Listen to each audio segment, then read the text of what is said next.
So here's where things stand today. Half the Houthi leadership in Yemen, gone. Yahya Sinwar in Gaza, gone. Hassan Nasrallah in Lebanon, gone. The Assad regime in Syria, gone. Those militias in Iraq, well, they're still deterred. And their leaders, if they attack Israel, will also be gone. And for Iran's top military commanders and its top atomic bomb scientists, well, they're gone too. You remember those beepers, the pagers? We paged Hezbollah. And believe me, they got the message. And thousands of terrorists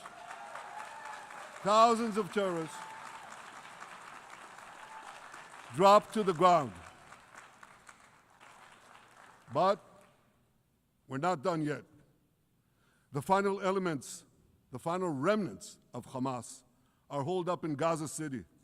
They vow to repeat the atrocities of October 7th again and again and again, no matter how diminished their forces. That is why Israel must finish the job. That is why we want to do so as fast as possible.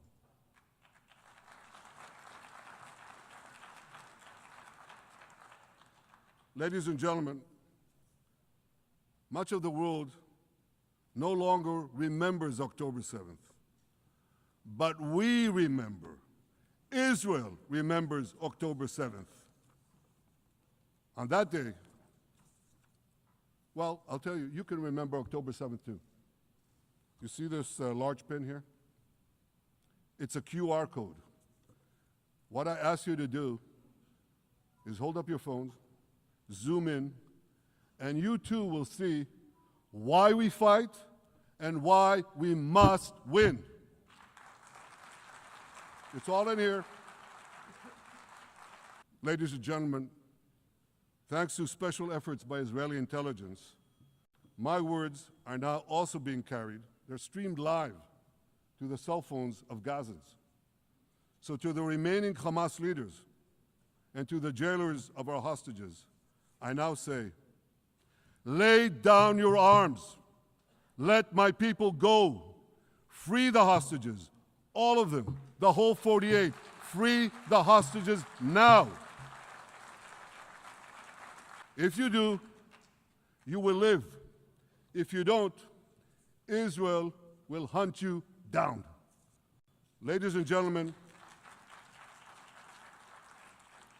if Hamas agrees to our demands, the war could end right now. Gaza would be demilitarized, Israel would retain overriding security control, and a peaceful civilian authority would be established by Gazans and others committed to peace with Israel. And of course, you understand that the war in Gaza has affected every Israeli.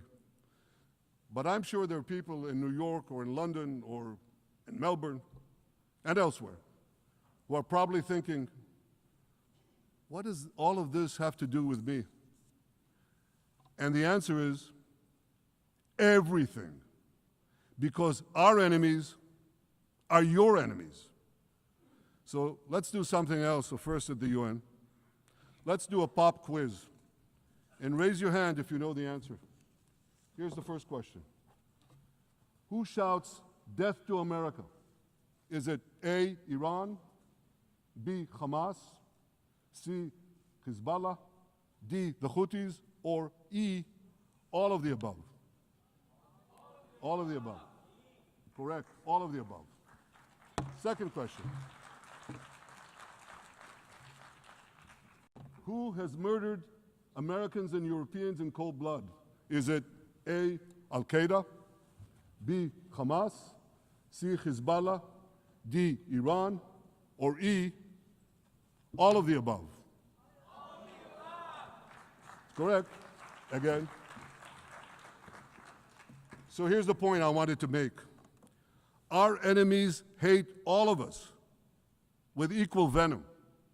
They want to drag the modern world back to the past, to a dark age of violence, fanaticism, and terror. I think many of you are already feeling in your own societies the radical Islamist surge. You know, I'm sure you do, you know deep down that Israel is fighting your fight. So I want to tell you a secret. Behind closed doors, many of the leaders who publicly condemn us privately thank us. They tell me how much they value Israel's superb intelligence services that have prevented time and again terrorist attacks in their capitals, time and again saving countless lives. But regrettably, many leaders who are represented in this hall, they send a very different message. Sure, in the days immediately following October 7th, many of them supported Israel. But that support quickly evaporated when Israel did what any self-respecting nation would do in the wake of such a savage attack. We fought back. Now just imagine, just sit back for a second and imagine an attack against America proportioned to the attack against Israel on October 7th. Imagine a regime, a terror regime, dispatching thousands of terrorists to invade the United States. They massacre 40,000 Americans. They take 10,000 Americans hostage. What do you think America would do? You think America would leave that regime standing? You don't think that. No way, not a chance. The United States would wipe out that terror regime and ensure that such savagery would never threaten America again. There's a familiar saying, when the going gets tough, the tough get going. Well, for many countries here, when the going got tough, you caved. And here's the shameful result of that collapse. For much of the past 2 years, Israel has had to fight a 7-front war against barbarism with many of your nations opposing us. Astoundingly, as we fight the terrorists who murdered many of your citizens, you are fighting us. You condemn us, you embargo us, and you wage political and legal warfare, it's called lawfare, against us. I say to the representatives of those nations, this is not an indictment of Israel. It's an indictment of you. Thankfully, President Trump's administration is forcefully fighting the scourge of anti-Semitism, and every government here should follow its lead. But instead, many do the opposite. They actually reward the worst anti-Semites on earth. This week, the leaders of France, Britain, Australia, Canada, and other countries unconditionally recognized a Palestinian state. They did so after the horrors committed by Hamas on October 7th. Horrors praised on that day by nearly 90% of the Palestinian population. Now, let me say that again. Nearly 90% of Palestinians supported the attack on October 7th. It's not supported only, they celebrated it. They danced on the rooftops. They threw candies. That's both in Gaza and in Judea, Samaria, the West Bank, as you call it. And it's just the way they celebrated another horror, 9/11. They danced on the rooftops. They cheered. They threw candy. You know what message the leaders who recognize the Palestinian state this week sent to the Palestinians?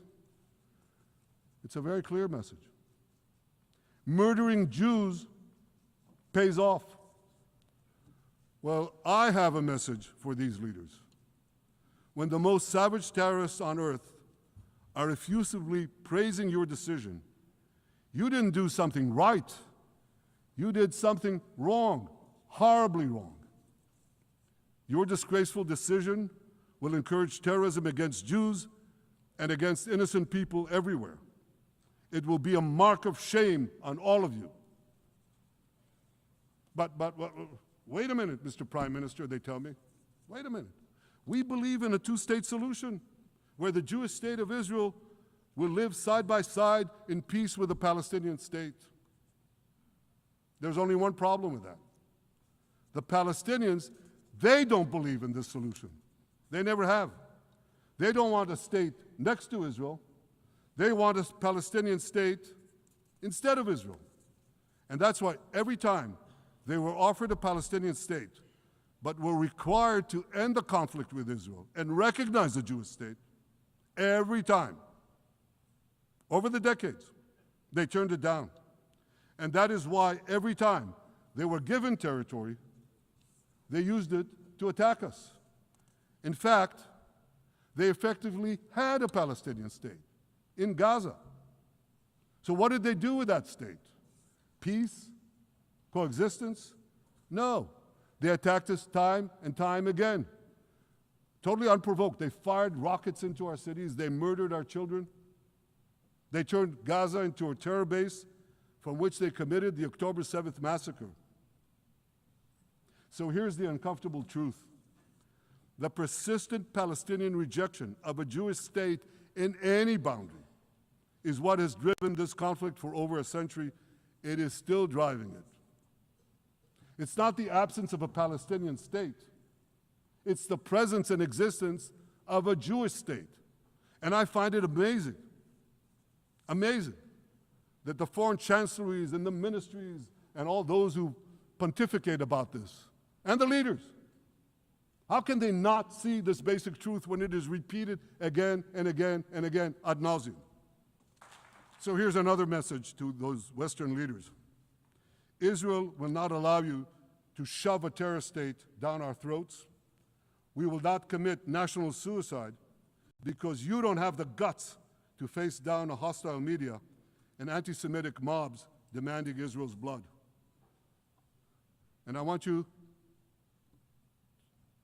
to grasp something else, which is also distorted in the media.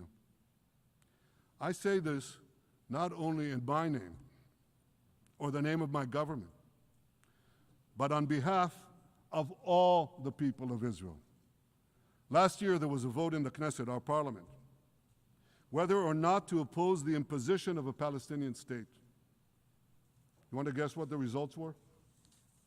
Out of 120 members of our parliament, 99 voted against and only 9 supported. That's over 90%. It's not a fringe group. It's not the prime minister who himself is extreme or he's held hostage by extreme parties to his right. It's over 90% of Israelis. My opposition to a Palestinian state is not simply my policies or my government's policy. It's the policy of the state and people of the state of Israel.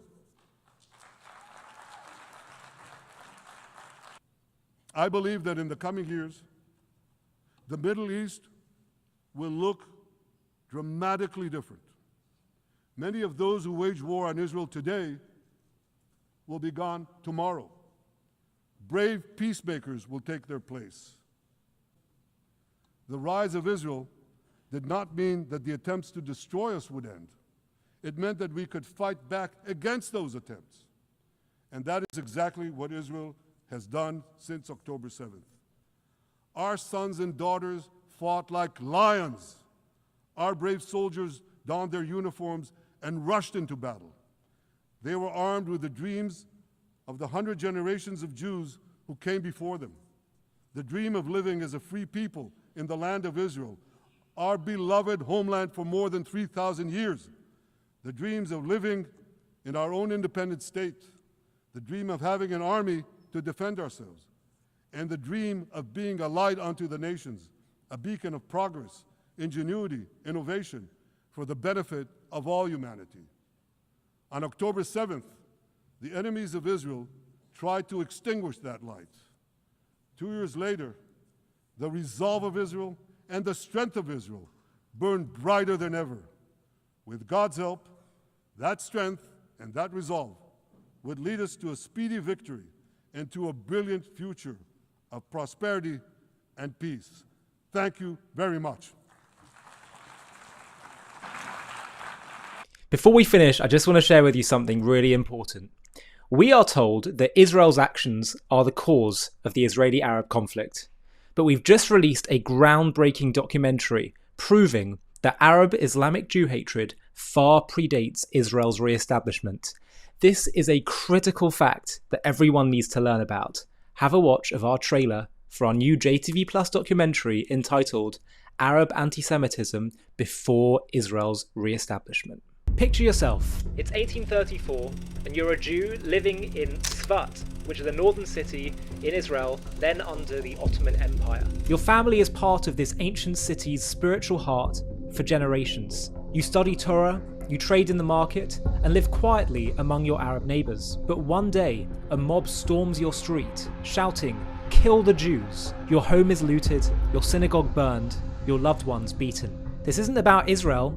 Israel won't exist for 114 years. This isn't about settlements, the IDF, or the 1948 displacements. This is raw, violent hatred aimed at you for being a Jew. And it's not just in Palestine, it's part of a centuries-old story of anti-Semitism woven into Arab and Islamic history, from the dawn of Islam to the streets of Hebron.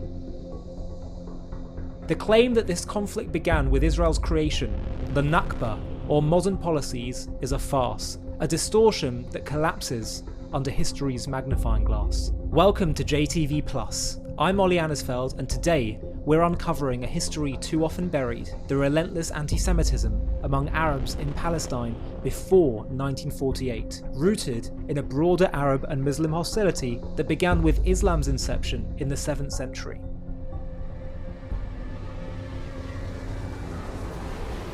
To watch this JTV Plus documentary and access much more premium content, click on the link in the video description.